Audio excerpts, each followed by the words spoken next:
As the last video ended, I had just fit one leg up to one of the halves of the top, so it seems only fitting to start this one off putting both halves onto the base. So voila, everything works, everything fits. A little bit of a hammer adjustment there, but you know. So I'm ready to go on to the next step, which is the edge banding to go around the tops.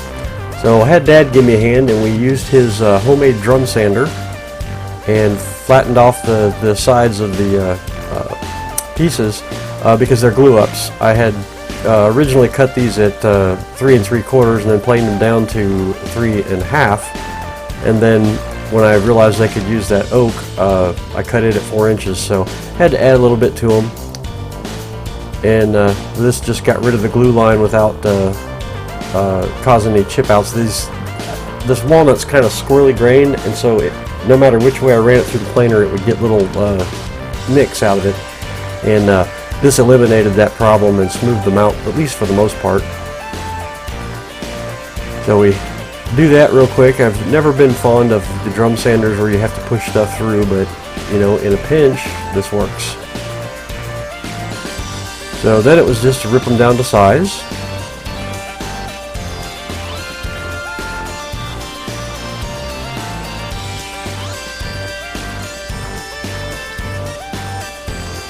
I left them just a little bit bigger than 4 inches, so I'd have enough to plane them level to the top, and I left the extra proud to the top. And then it was start marking them and cutting them for the sliding dovetails on the legs. The middle two I didn't have to worry about, they're just one solid long piece, but the outside two had to be fit to the dovetails.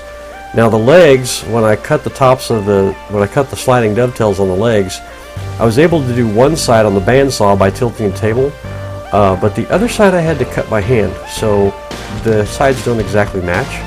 So I did each one individually and used the sliding T-bevel to get my angle, and then set the saw to that angle and cut each piece. And that worked. It worked quite well. Although I did have to do a bit of adjustment on the ones that I hand cut, but I kind of expected that. So this one here is actually one of the hand cut ones.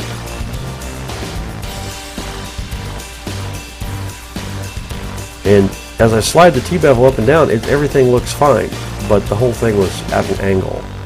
So I had to adjust it via chisel.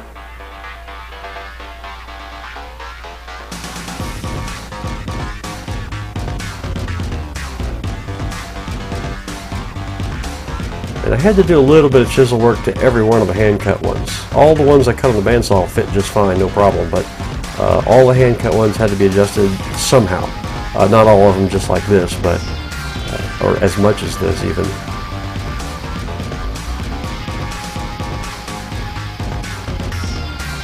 But eventually I got it. Then I would clamp the two pieces to either side, and still using the chisel at this point as a marking tool, but I make the knife here very shortly. I don't make it in the video. Perhaps later on, if I get requests, I'll do another one and show how I made it, but it's got a high-speed steel blade, and I cut my finger when I made it. So once again to the bandsaw to cut the dovetails for the end pieces. And these are also blind dovetails, just like the legs were. So from the end it looks like a solid piece going across, and from the side you'll see the dovetail. So you can kind of see here, I've got one side all cut, and that's an end piece there. The ends I actually made out of Bradford pear, for the simple fact that the stuff is just as dense as hard maple. So I figured it'd make a good end cap, because down here on this end I'll be putting an end vise, making an end vise. Won't be quick release, but it will work. So then I'd take one out of the way, and I'd made my marking pen now, or marking knife now, and there it is, Purple Heart handle. And the blade was made out of a piece of high-speed steel off of my, or for the cutoff tool for my metal lathe. It ought to hold an edge for a long time.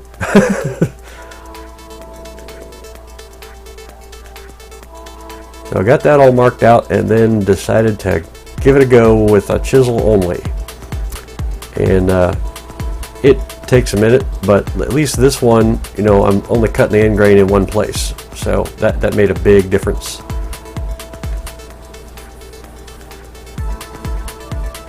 I did do the knife walls on the sides there, and actually cut down with the saw to get most of the edges nice and straight. Gave me something to follow when I got down in there.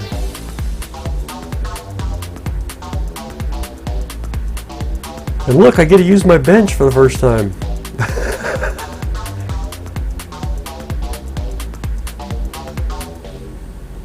So then it's all chiseling. Bradford pear actually carves very nicely. It's easier to carve than hard maple, but it's just as hard as hard maple. And if you look at those chips as they come off, they tend to come off, if they're thick, they come off pretty brittle. Bradford pear is famous for getting wind damage, and it's very prolific around here. So I get to collect up quite a bit of it, and actually I'm almost out now. I've done a few projects with it, and Dad likes to turn it. It turns very, very nicely, but it's kind of a bland grained wood. But once you get some boiled linseed oil on it, it looks really nice. Which you will see that in the next video, number 4.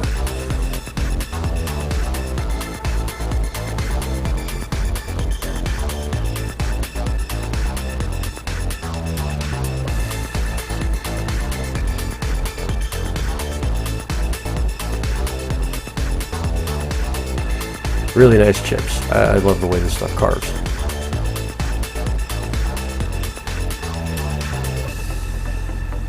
So anyway, I get it all cleaned up there and start fitting it onto the piece. Well, I will here in a second. Had to make a few adjustments. It didn't quite fit right the first time, but it just took a moment to get it fixed up.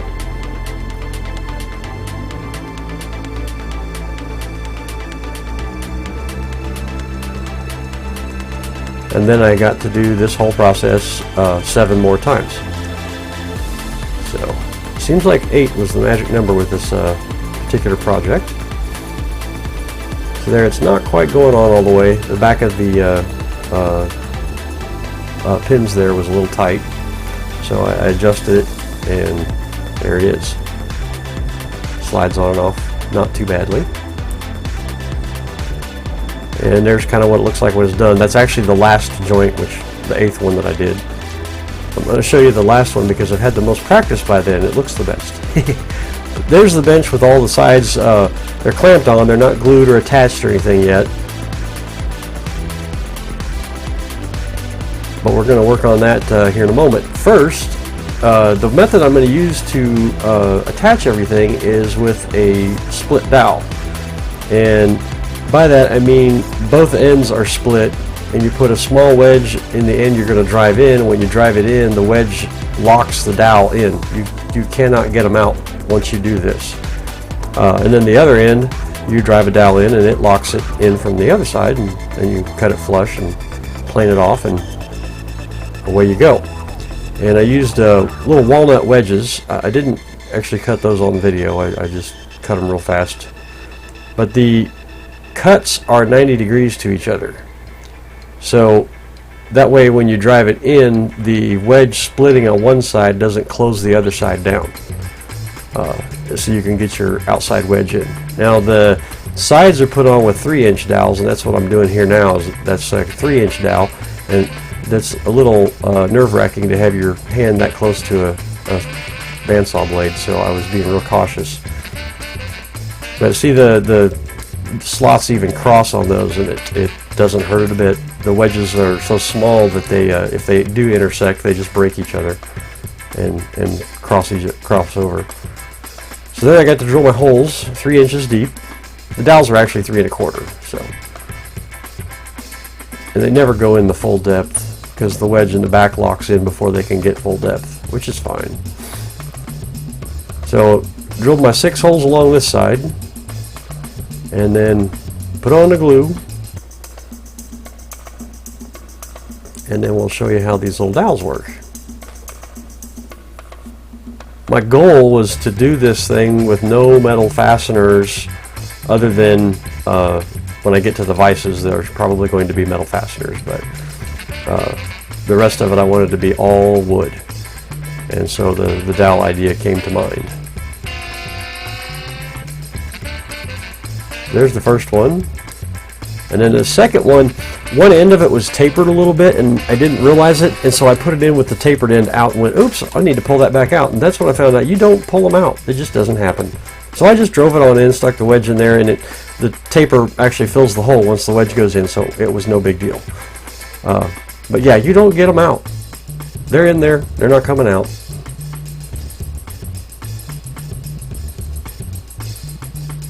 And the other nice part about this is because it wedges behind the piece that I'm gluing on, the outside wedges actually cause the walnut piece in this case to clamp up to the oak.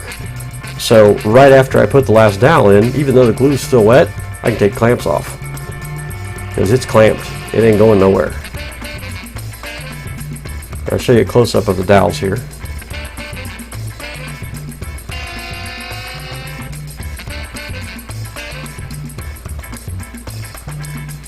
So then I took the tops off, and I had to do the same thing to the inside edge banding, or edging, whatever you want to call it, and had to go through and drill.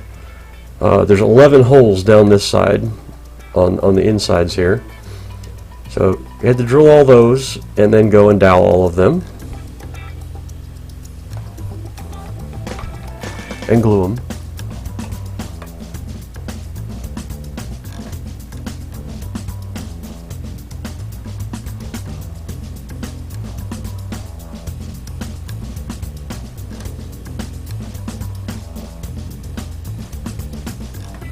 And then on these long ones, I also felt I needed to index where the holes were, since I didn't have the bench underneath of it as a reference like I did on the outside. So those two dowels there are actually longer ones that are for the legs, but they'd work nicely to kind of reference to make sure my holes were lined up before I started trying to pound dowels in and hitting the oak instead of the hole. And if by chance, like, see, all these dowels are made of ash that I turned earlier in the video, and the ash, some of the dowels weren't exactly 5/8 all the way through, and so if the outside hole did close, I just take my chisel and smack it on the little split that I could see, and then drive the wedge in, and no big deal.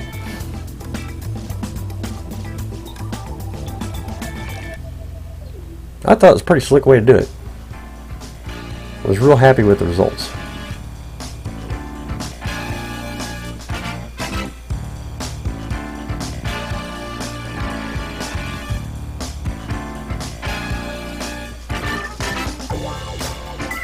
So then these, I just go ahead and I'll show you what I do here is cut them off with a flush cut saw, and then I block planed them. I didn't film that part, but just took a block plane. Just takes about 3 or 4 passes and they're done.